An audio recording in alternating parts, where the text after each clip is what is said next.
Hey everybody, this is Manisha Sharma and I really welcome to all of you in my YouTube channel once again guys. How are you all? I hope you all are doing fantabulously good in your life. So today I'm going to talk about in this video my life journey, my struggle journey, and I'm going to share with you how many struggles I have faced in my life and how did I overcome from all the obstacles in my life. So I'm going to talk about all of these in my video today.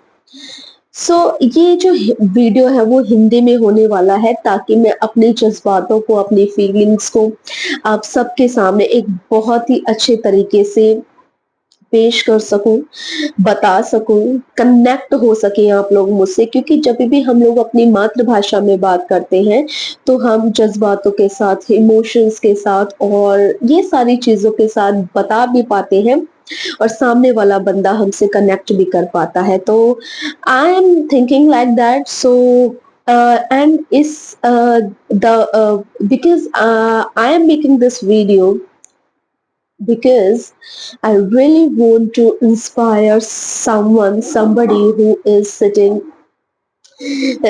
in one corner, and they are thinking life is too tough. How can I handle it? So intention is, not getting the any kind of sympathy, just to give some kind of message in life, give inspire people and ladies, especially girls, women's. Okay, so let's get into the video without any further ado.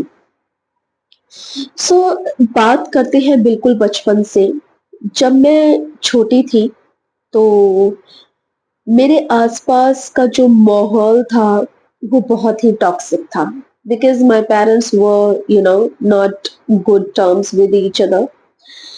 काफी लड़ाई झगड़े घर में होते थे तो वो एक बहुत ही और मेरा बचपन इस तरीके का रहा है जहाँ पर शायद मैं बचपन में थी लेकिन जल्दी ही दिमाग से इंटेलेक्चुअली बहुत बड़ी हो गई थी, जिम्मेदारियां समझने लगी थी और आज मैं बहुत ही खुलकर बात करने वाली हूँ अपनी इस कहानी को लेकर ताकि कोई भी स्त्री, कोई भी विमेन, कोई भी गर्ल अगर इसको देख रहा है तो इंस्पायर हो सके। सो बचपन बिल्कुल ऐसा बीता, बहुत ही टॉक्सिक था, बहुत लड़ाई झगड़े देखे और उन्हीं के बीच क्योंकि हम दो बहनें थी तो लोगों को ये भी कहकर सुनती थी कि तुम्हारा कोई भाई नहीं है, तुम्हारा कोई बेटा नहीं है, यार कोई भी भाई नहीं है तुम्हारा, अच्छा दो बहनें हो। तो ये बहुत पिंच करता था यार, बहुत ज्यादा पिंच करता था। तो लेकिन मैं शुरू से ही एक बहुत ही स्टबर्न काइंड ऑफ गर्ल रही हूँ। क्यों? क्योंकि मुझे लाइफ में शुरू से ही चैलेंजेस लेना बहुत पसंद था। मैंने अपने आप को ये प्रॉमिस किया कि यार जो मर्जी हो जाए मैं अपने मम्मी पापा को प्राउड फील करवाऊंगी और उनको कभी भी किसी भी बेटे की कमी महसूस नहीं होने दूंगी और ऐसा हुआ भी, जो कि आप जानेंगे मेरी इस कहानी में। तो बहुत मुश्किल रहा क्योंकि जब आप एक ऐसे माहौल में होते हो जहाँ पर कोई सपोर्ट नहीं करता है आपके सपनों को, आप क्या करना चाहते हो, क्या बनना चाहते हो, पेरेंट्स जब एक दूसरे से लड़ते हैं तो वो ऑब्वियसली एक अच्छा माहौल नहीं होता है किसी भी बच्चे के लिए। तो मेरे साथ ऐसा ही था और मेरी बहन के साथ भी। लेकिन स्टिल मेरे को हमेशा, I am a very foresighted girl as well, जो हमेशा दूर की सोच सकती थी। तो मेरे को ये पता था कि रिस्पॉन्सिबिलिटी रिस्पॉन्सिबिलिटी अल्टीमेटली मेरे कंधों पर ही आएगी। मेरे माँ बाप एक दिन बूढ़े होंगे और मुझे ही संभालना पड़ेगा, जो कि ऐसा ही हुआ इन फ्यूचर। तो धीरे धीरे मैं बड़ी हो रही थी और हमेशा एक दिमाग में एक चीज थी कि बहुत जल्दी मुझे ये चीज रियलाइज हो गई थी कि Manisha, education is the only way that you have right now from which you can just achieve your dreams and whatever you want to achieve in your life you can do that. This is the only way you have right now. Education Saraswati माता का पल्ला थामा मैंने, पढ़ती गई। I was a good student through out my academy and academics and पहले मैं सरकारी स्कूल में थी और उसके बाद मुझे रियलाइज हुआ कि पापा यहाँ पर अच्छे से पढ़ाई नहीं हो रही। मैंने अपने पापा को बोला। पापा ने बोला बेटा प्राइवेट स्कूल वाले सरकारी में जाते हो तो सरकारी से प्राइवेट में जाना चाहते हैं। मैंने कहा yes papa, but I took that decision very early phase of my life. फिर मैंने छठी सातवीं तक मैं गवर्नमेंट स्कूल में थी। मैंने 8वीं से 12वीं तक वो एक बड़ा स्ट्रगल था, क्योंकि गवर्नमेंट स्कूल से प्राइवेट स्कूल में जाना, वहां पर भी मैंने अपना 110% दिया and I was good. 12th clear हुई। 12th के बाद, sorry actually I just have a cold and I am under the weather today, so yeah। उसके बाद जब मैंने अपनी 12th पास करी तो उसके बाद सब मुझे नहीं पता था, because there was no one to guide me. फिर हम सारे मेरे फ्रेंड्स वगैरह बीकॉम भर रहे थे तो मैंने बीकॉम भर दिया। But somewhere I realise that after some time that is not the cup of tea for me, Manisha. That is not the cup of tea that I really want to do. This is not that.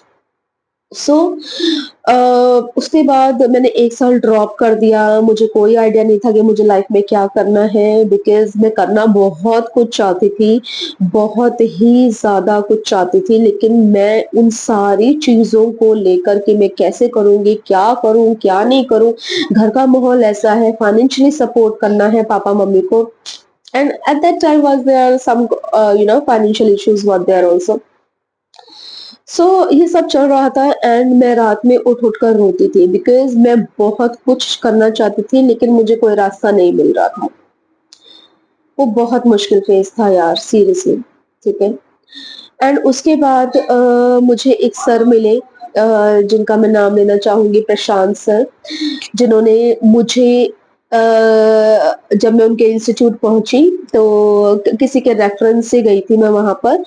सो मैं वहां पर पहुंची तो उन्होंने मुझे बताया कि मनीषा, एक इंग्लिश ऑनर्स नाम का कोर्स इंट्रोड्यूस हुआ है इंडिया में अभी, दिल्ली में, and this is very good option for you, this will be a very good option for you and you can just go for that if you have a interest in that. मैंने कहा मुझे यही करना है, I was looking for that यार। मुझे English में ही कुछ करना था, लेकिन मुझे अपना इंटरेस्ट ही नहीं समझ आ रहा था कि मुझे किस चीज में इंटरेस्ट है। जब मैं वहां पर पहुंची और सर ने मुझे बताया कि इस तरीके का कोई कोर्स है और आप जा सकते हो, इसमें there are lots of options, मैंने तुरंत ऑन द स्पॉट डिसीजन लिया कि मुझे यही करना है पापा, मुझे यही करना है। एक बहुत ही स्ट्रांगली दिल में आया, बहुत ही स्ट्रांगली तरीके से आया। फिर मैंने अपनी इंग्लिश ऑनर्स की जर्नी स्टार्ट की। वहां पर I fell in love with a boy and that was the biggest mistake of my life, biggest mistake I would say. Please ignore the background noise. लेकिन चीजें चलती गई, वो चीजें मैं कभी और शेयर करूंगी। उसके बाद हम लोग 6-7 जने थे जिन्होंने इंग्लिश कोचिंग स्टार्ट किया, इंग्लिश ऑनर्स स्टार्ट किया, लेकिन वो सब क्लियर नहीं कर पाए। I was the only one जिसने इंग्लिश ऑनर्स को क्लियर किया, और वो भी उससे उसी बीच में बहुत सारे इंटरव्यूज भी दे रही थी, रिजेक्ट हो रही थी, डिप्रेशन हो रहा था, एंजाइटी फील हो रहा था, लेकिन I was there was a kind of a spark in me कि मुझे कुछ करना है यार लाइफ में, कुछ अच्छा करना है, कुछ बड़ा करना है, कुछ यूनिक करना है। उसके बाद चीजें चलती गई और मैंने कई मल्टीनेशनल कंपनीज में इंटरव्यू दिए, जहां पर मैं अपनी इंग्लिश की वजह से या एक्स वाई जेड, क्योंकि मुझे कभी वो एक्सप्लोरेशन मिला नहीं था।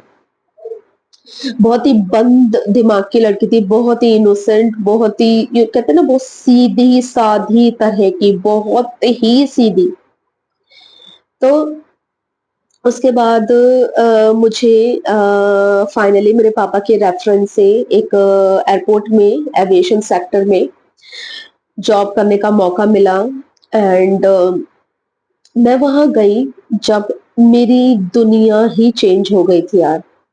मैंने इससे पहले एयरपोर्ट कभी नहीं देखा था। मुझे कुछ अता पता नहीं था कि पायलट्स कैसे दिखते हैं, केबिन क्रूज़ कैसे दिखता है, एयरपोर्ट क्या होता है। जब मैं वहाँ फर्स्ट टाइम गई, तब मुझे रियलाइज़ हुआ यही वो जगह है जिसे मैं जीना चाहती थी। यही, क्योंकि मेरे खानदान में कोई भी, ना मेरी नानी की तरफ से, ना मेरे दादा-दादी की तरफ से कोई भी ऐसा नहीं था जो कि यू नो जो कि पढ़ा-लिखा हो, जितनी पढ़ाई मैंने करी थी, जो एयरपोर्ट में जॉब लग गई थी, तो it was a kind of a dream. और मैं इतनी फ्रस्ट्रेटेड रहती थी घर से कि मैं ना बस बाहर रहना चाहती थी। मैं ज़रूर कुछ करना चाहती थी, लेकिन मैं घर में नहीं रहना चाहती थी।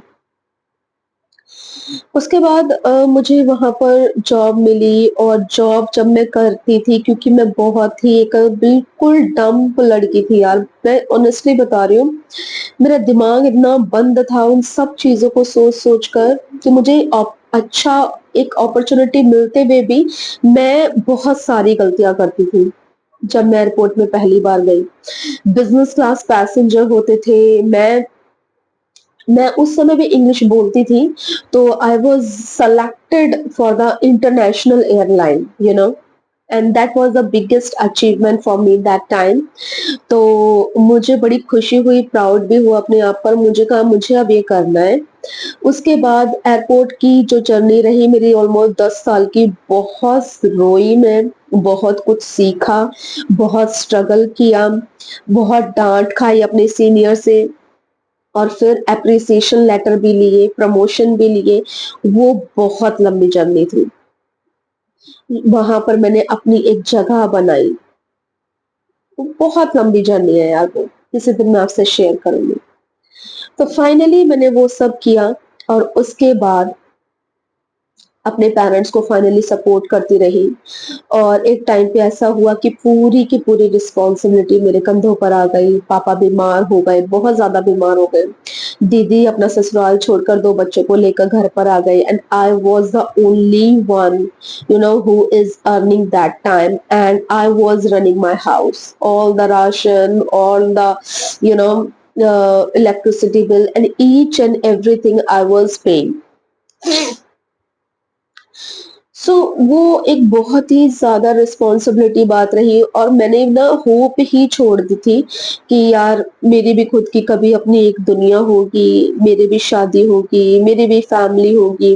मैंने वो बिल्कुल होप छोड़ दी थी, क्योंकि मैं इतनी ज़्यादा इंडल्ज हो गई थी अपनी बहन के बच्चों में, उनको ही पालना है, उनको ही देखना है, और अपनी रिस्पॉन्सिबिलिटी में इतनी दब गई थी कि मैंने जीना छोड़ दिया था।